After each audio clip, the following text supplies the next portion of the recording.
Ja, hvala. Moram reči, da je bilo kar na papirju res težka skupina in sem zelo vesel, da mi je uspel. Z nastopom sem kar zadovoljen.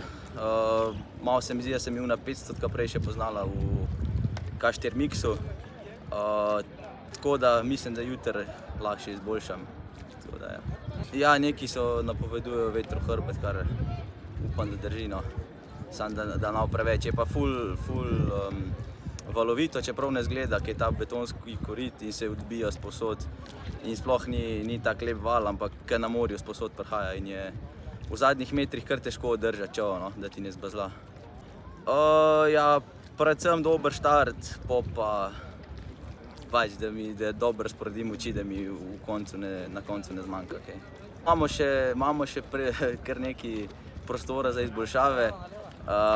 Jaz imam malo natesen, ker imam nekih 20 minut vmes, ampak mislim, da takole, ke je zadnji dan v sezoni, so čudeži mogoči.